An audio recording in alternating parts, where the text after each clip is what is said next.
This video is for all of the married Muslim men out there who may be struggling with your relationships.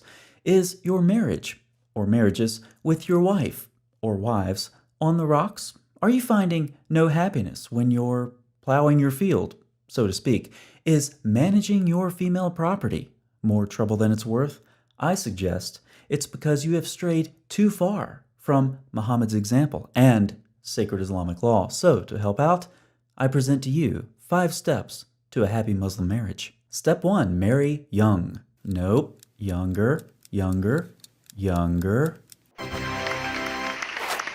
Muslim sources repeatedly state that Muhammad had sexual intercourse with Aisha when she was 9 years old. She is constantly described with terms like young, immature, and prepubescent, and we're told she was playing with dolls when she was taken to Muhammad's house. But some of you Muslim men may be hesitant. You know that there are different standards for you and Muhammad. You've read Al-Qurtubi, and you see that Muhammad got certain sexual privileges that other Muslim men don't have. For example, if Muhammad wanted another woman, it was obligatory for her husband to divorce her. Also, Muhammad had a bunch of wives, unlike other Muslim men who are limited to 4 at a time. However, if you're in doubt about whether the privilege of marrying a young girl applied only to Muhammad, let me ask you a question Muhammad once asked one of his companions. Jabir said, "When I got married, Allah's messenger said to me, 'What type of lady have you married?' I replied, 'I have married a matron.' He said, 'Why don't you have a liking for the virgins and for fondling them?' Jabir also said, 'Muhammad said, 'Why didn't you marry a young girl so that you might play with her and she with you?'" Clearly, only a true prophet of God would ask such a question. Why not marry a young girl so that you might play with her? Unfortunately, Muhammad didn't say how you're supposed to play with your young wives. So, if you need ideas, I suggest starting with a dollhouse and see where it goes from there. And of course, in the opinions of numerous Muslim commentators across the centuries, the waiting period in Surah 65:4, which is required for divorce if the marriage is consummated, applies to prepubescent girls as well. Ibn Kathir tells us that the waiting period for the old is the same as for the young who have not yet reached the age of menstruation, and the filthy ignoramus Maududi gleefully proclaims that the Quran allows both marriage and intercourse with prepubescent girls. So there you have it, Muslim men. Marrying young is allowed by your prophet and your God, as if there's even a relevant difference between the two. So go do step 1, marry a young one. This is sure to add an extra dynamic into your other failing marriages. Who knows, your other wives might even enjoy babysitting. Step 2, use your conjugal rights. Remember, in the depraved manual of sacred Islamic law, we are told that the man has full sexual rights to the woman, and she is not to refuse, going right along with what Muhammad said in the Hadith.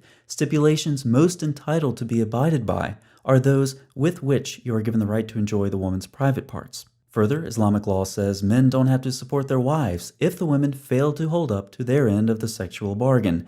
But since the man can have multiple wives, he can refuse sex with them accordingly. However, under no circumstances does a man's refusal to have sex with his wives mean that the wives can refuse to have sex with the husband. If a wife refuses to have sex, that constitutes rebellion in Islamic law. And we have a solution for that problem. Step 3, beat them. Now, this is not a detailed tutorial on how to beat your wife. That is an issue far too complicated for me. So I'm going to leave that to the Muslim scholars. Just like there's a technique to swinging a baseball bat or a golf club, I'm certain there's a technique involved here as well. Surely you're not supposed to just step up to the proverbial plate and start swinging that wife-beating stick haphazardly. How do you hold the stick, and how fast do you swing it? Or maybe it's more of a bare-handed beating, or maybe use some boxing gloves. Who knows? But thankfully, there are some very helpful YouTube videos with authorities from the religion of wife beating to help answer some of these questions.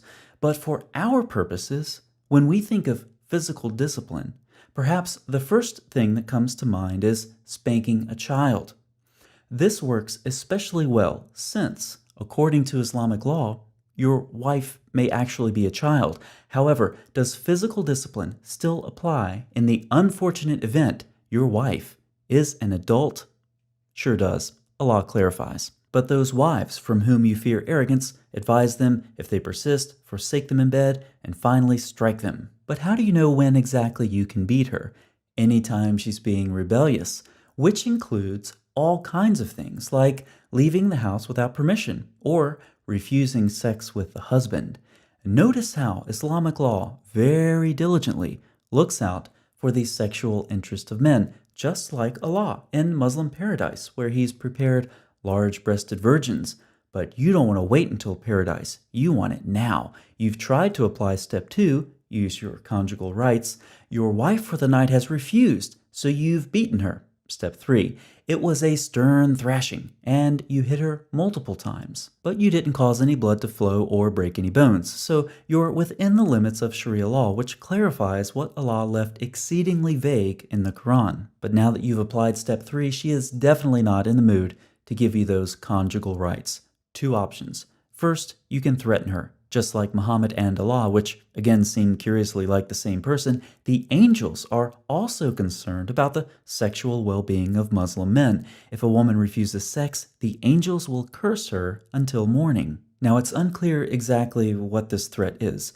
In other words, okay, so the angels will curse her. Then what? You might have to embellish this a little bit. You could suggest maybe that the curse involves your wife not having a 10th birthday party, or the local toy store will be out of dollhouse accessories. I don't know, just come up with something. It shouldn't be too difficult to convince a child. But if this doesn't work, Allah has another option. It is an enormity for a person not to take the rights of Allah, the Most High, and His commands seriously. That is the wrong reference. Let's try this one. Can't get those conjugal rights? Remember, Allah permitted you to have sex with your wives and your female slaves. So just to review, step 2 requires Muslim men to have their conjugal rights. If your wife doesn't comply, beat and threaten her. And remember to always keep some sex slaves on the side in case of an emergency. Step 4, the 2 C's, cut and covered. Muhammad endorsed the circumcision of girls. He was as vague in the Hadith as Allah typically is in the Quran. Thus we find in Islamic law disagreements about whether it's required or recommended and how much of a girl's private parts should be cut out. And as is well known, the translation in Reliance of the Traveler is intentionally misleading. Section E43 states circumcision is obligatory for women by removing the clitoris.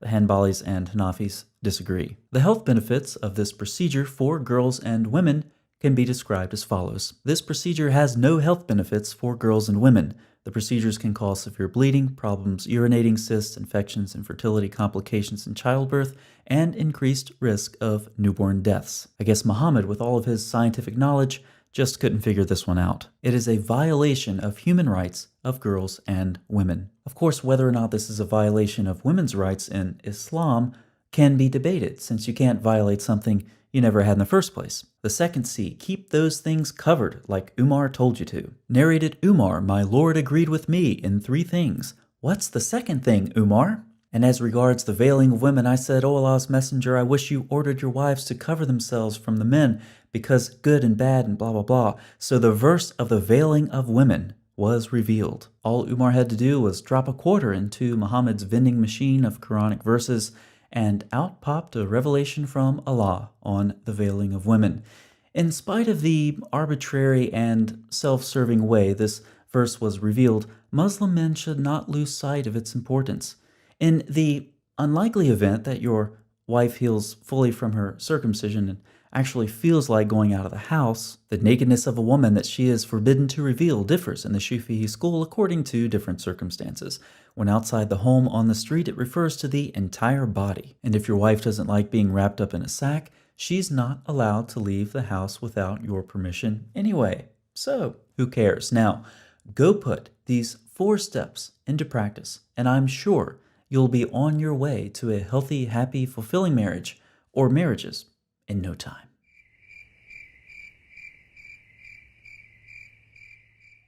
Back again? Steps 1 through 4 failed you? No problem. Step 5, have the same attitude towards women as Umar, Allah, and Muhammad. Narrated Umar, my Lord agreed with me in 3 things. What's the third thing, Umar? Once the wives of the Prophet made a united front against him.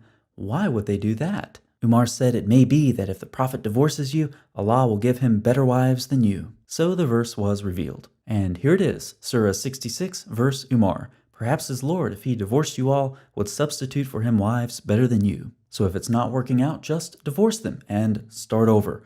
Start over how? Start over with whom? If you're asking those questions, you fail to see the miracle of Islamic law. If you get to step 5 and fail, you start over at step 1, marry young. Thus, you can never exhaust this simple 5-step process for a healthy marriage. If you fail the first time, just repeat the same process over and over again, expecting different results. When I reflect on the rugged beauty of Islamic law, I am continually thankful that Muhammad came along and brought the Arab world out of its former age of ignorance, enlightened them, and gave them a beautiful example to follow. An example that, if closely abided by, is sure to have the same result as it has in the past, producing many more backward, dysfunctional people, relationships, and cultures for years to come.